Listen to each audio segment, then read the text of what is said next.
నమస్తే. ఏపీలో టీడీపీ కూటమి ప్రభుత్వం ఏర్పడి సుమారు 100 రోజులైంది. 100 రోజులు దాటేసింది. మనందరికీ తెలిసిందే.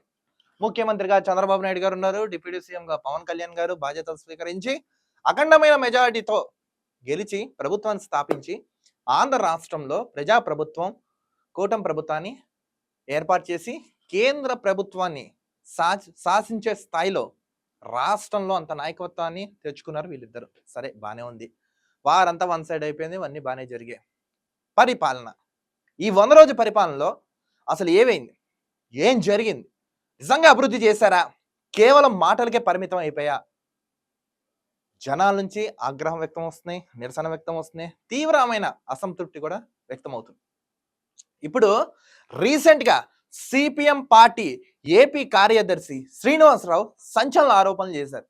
నిజంగా వాళ్ళు ఎందుకు ఈరోజు నెల్లూరులో మీటింగ్ జరిగింది. ఆ మీటింగ్ జరిగిన క్రమంలో అసలు ఆయన ఎందుకు ఆ మాటలు మాట్లాడవలసి వచ్చింది? ఆయన ఏమంటున్నారు, కొంచెం డెప్త్గా మాట్లాడుకుందాం.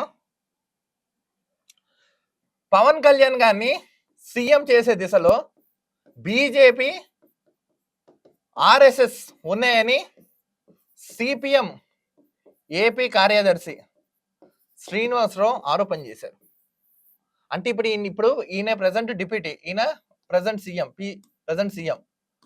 సో ఇప్పుడు ఈయన దింపేసి ఈయన సీఎం చేసే దిశలో బీజేపీ ఉందని ఈయన తీవ్రంగా ఆరోపించారు. అసలు ఎందుకు మాట్లాడారు? ఆంధ్ర రాష్ట్రంలో ఇప్పుడు ఇది ఒక బర్నింగ్ టాపిక్ అయింది. రాష్ట్ర ప్రజలు మిమ్మల్ని గెలిపించినందుకు ఎందుకు గెలిపించారండి? మీలో మీరు కొట్టుకుని సావడానిక? పరిపాలన చేస్తారు, పని చేస్తారని. మీరేం చేస్తున్నారు? ఒకరి మీద ఒకళ్ళు ఆరోపణలు చేసుకుంటూ, ఒకరి మీద ఒకళ్ళు దుమ్మెట్టు పోసుకుంటూ, ఒకళ్ళు తీవ్ర స్థాయిలో విమర్శించుకుంటూ, శ్వేతపత్రాలు రిలీజ్ చేస్తూ, ప్రెస్ మీట్లు పెడుతూ పని మాత్రం చేయట్లేదు. ఇది 100 డేస్లో వచ్చిందండి ఈ ఫీడ్బ్యాక్. ఈ 100 రోజుల్లో ఈ ఫీడ్బ్యాక్ వచ్చింది మనకి. కొంచెం డెప్త్గా మాట్లాడుకుందాం. ఈ 100 రోజుల్లో మనకు వచ్చింది వ్యాఖ్య, ఇది మనకి ఫీడ్బ్యాక్. అసలు ఎందుకు వచ్చింది నిరసన, ఏమైంది? ఇప్పుడు ఈయన ఏం తెలుపుతున్నారు? బీజేపీ ఆర్ఎస్ఎస్ వాళ్ళు ఈయన్ని ట్రాప్ చేసి సీఎం చేసే దిశలో ఉన్నారని ఆయన ఆరోపించారు. ఇప్పుడు ఈయన్ని దింపేసే యోచనలో. నిజంగా అలాంటిది ఏమైనా జరుగుతున్నా? అసలు మీరిద్దరు సఖ్యంగా ఉన్నారా? ఫస్ట్ దీనికి ఆన్సర్ చెప్పండి. మీరిద్దరు మంచిగా ఉన్నారా? మీ మాట మీద ఈయన మాట మీద మీరు కరెక్ట్గా ఉన్నారా? ఎందుకంటే ఈయన జైల్లో ఉన్నప్పుడు ఈయన బయటకు వచ్చి నేను సపోర్ట్ చేస్తా అని తెలిపారు. మొన్న ఈయన ముఖ్యమంత్రి అయిన తర్వాత ఈయన దగ్గర నేను చాలా నేర్చుకోవాలి నేను చెప్పారు. అసలు మీరిద్దరి మధ్య కరెక్ట్గా సఖ్యత ఉందా? సమాధానం చెప్పండి. రాష్ట్ర ప్రజలు మీ మీద హోప్స్ పెట్టుకుని ఓటేశారండి. అంత వారు వన్ సైడ్ అయిపోయి మీకు ఓటేశారంటే మీ మీద నమ్మకంతోనే కదా, పని చేస్తారనే కదా. ఇప్పుడు ఏదైతే తిరుమల తిరుపతి టీటీడీ ఈ లడ్డు ఇష్యూ ఏదైతే ఉందో, ఈ లడ్డు విషయంలో వివాదం బాగా మొదలైంది. సో ఈయన ప్రాయశ్చిత్త దీక్ష చేశారు. ప్రాయశ్చిత్త దీక్ష కూడా ఈయన చేశారు. ఎవరు? Deputy CM Pawan Kalyan. ఈయన ఏమంటారు? ఇదంతా వైసీపీ హయాంలో జరిగింది అంటారు. ఈయన చేత చేయించింది బీజేపీ వాళ్ళని ఈ సిపిఎం ఏపీ కార్యదర్శి శ్రీనివాసరావు ఆరోపిస్తున్నారు. ఎంతవరకు కరెక్ట్, ఎంతవరకు నిజం, ఎంతవరకు వాస్తవం, ఎంతవరకు యథార్థం, ఎంతవరకు సత్యం? సమాధానం చెప్పండి. ఇప్పుడు ఒక మనిషిని, ఇప్పుడు ఎగ్జాంపుల్ ఒక పర్సన్ ఉన్నారు, అతను కొట్టాలన్నా దింపేయాలన్నా సింపుల్. అతను వెనకాల ఉన్న, ఇప్పుడు ఈయన కుర్చీలో కూర్చున్నాడు అనుకోండి, వెనకాల ఉన్న 2 కుర్చీలు ఇచ్చేస్తా సార్, ఆటోమేటిక్గా కింద పడిపోతాడు. ఆ దిశలో ఏమన్నా బీజేపీ అడుగులు వేస్తున్నా ఈయన మీద, లేదా ఈయన సీఎం చేసే యోచనలో ఈయన బదనం చేస్తున్నా? ఏదో ఒక క్లారిటీ ఉండాలండి జనాలు కొంచెం. మనం ఎందుకంటే మనకు వచ్చిన ఎక్స్క్లూజివ్ ఈ వార్త, మనకు వచ్చిన ఫస్ట్ న్యూస్ కాబట్టి చెప్తున్నాం. మన వరకు వచ్చిన సమాచారం ఇది.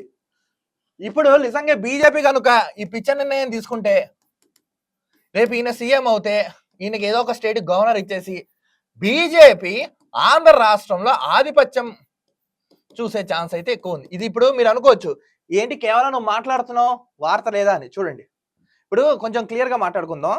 ఇక్కడ చూడండి, ఇక్కడ క్లియర్ కట్గా ఇందులో వచ్చింది చూడండి.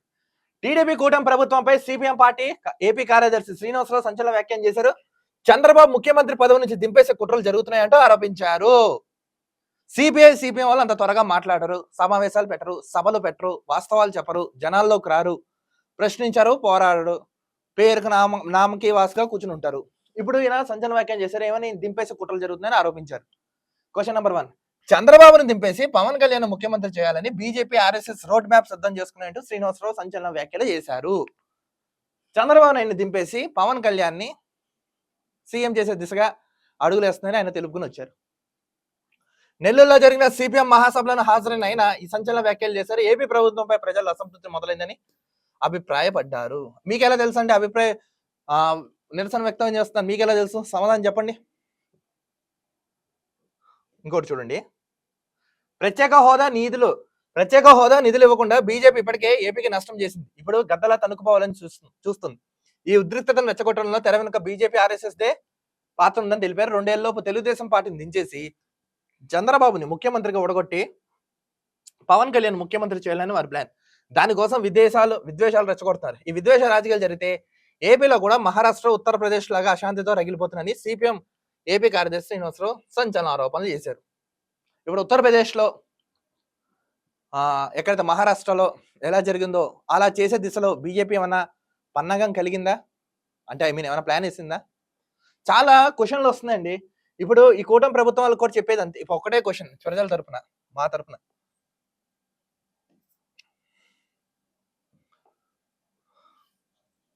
పవన్ కళ్యాణ్ గారు, చంద్రబాబు నాయుడు గారు క్లియర్ కట్గా ఇప్పుడు మీకు చెప్తున్నాను. ఇప్పుడు మీరు డిప్యూటీ సీఎం హోదాలో ఉన్నారు కదా, పని దిశగా ఫోకస్ పెట్టండి. సీఎంగా మీరు ఉన్నారు కదా, రాష్ట్రానికి ఏ నిధులు కావాలి? ప్రత్యేక హోదా, special status, railway zone, roads, health and education, employment, ఇంకా ఇన్వెస్ట్మెంట్స్, ఈ 6 మీద ఫోకస్ పెట్టండి. మీరు రాష్ట్రంలో లా అండ్ ఆర్డర్ ఒకటి,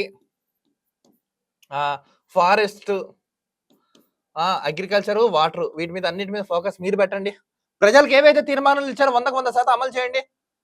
అనవసరంగా ఎవరైనా పిచ్చి వ్యాఖ్యలు చేసినా, ఏం మాట్లాడినా వాళ్ళకి తిప్పి దిశలుగా మీరు కౌంటర్ అలాంటివి వేయడం నేర్చుకోండి. ఎన్నాలండి కామ్గా ఉంటారు? శ్వేతపత్రం రిలీజ్ చేయడం, ప్రెస్ ముందరకు రావడం, పేపర్లు చూపించడం, ఎంతటివన్నా సరే వదిలిపెట్టమనడం, ఈ పదాలు ఆపండి. జనాలు నవ్వుకుంటున్నారు. ఇదే కనుక మీరు చిన్నవన్నీ పట్టించుకోకుండా పోతే చిట్ట చివరిలో చెరిగిపోని మచ్చలా మీకైతే మిగిలిపోతుంది. ఇది మాత్రం గుర్తుపెట్టుకోండి. ఇది మీకు దెబ్బ అయ్యే ఛాన్స్ అయితే ఉంటుంది. ఇది మాత్రం దృష్టిలో పెట్టుకుని, ఇప్పుడు ఈయన ఎందుకు ఈ వ్యాఖ్యలు చేశారో, ఇప్పుడు ఈ సిపిఎం లీడర్ సంచలన వ్యాఖ్యలు చేశారు కదా, అసలు ఈయన ఎందుకు ఈ వ్యాఖ్యలు చేశారు, ఎందుకు వ్యాఖ్యలు చేయవలసి వచ్చింది, నిజంగా ఆయన అన్నారా, నిజంగా బీజేపీ వాళ్ళు ఆయనతో అనిపించారో ఎంక్వైరీ చేసి, మీరు ఏవైతే ముగ్గురు కూటమిగా ఉన్నారో రాష్ట్రంలో, కేంద్రంలో, ఆ దిశగా ఓ మాట మీద ఉండి ఈ 5 ఏళ్ళు మంచి పరిపాలన అందించవలసిందిగా మేము డిమాండ్ చేస్తాం. ఆంధ్ర రాష్ట్రంలో roads, health, education and next law and order, ఈ 3 కరెక్ట్గా అమలు చేయండి. అది కూడా కార్పొరేట్ లెవెల్లో 100% మీరు ఏవైతే మేనిఫెస్టోలో హామీలు ఇచ్చారో అవన్నీ చేయండి. మీ స్వార్థ రాజకీయాలు తావత్ చేసుకోండి, కానీ ఆంధ్ర రాష్ట్ర ప్రజలకు ఏవైతే ఇచ్చారో 100% చేయవలసిందిగా మేము కూడా రాష్ట్ర ప్రజల తరపున ఇదే వేదిక ద్వారా మీకు తెలపడం అయితే జరుగుతుంది.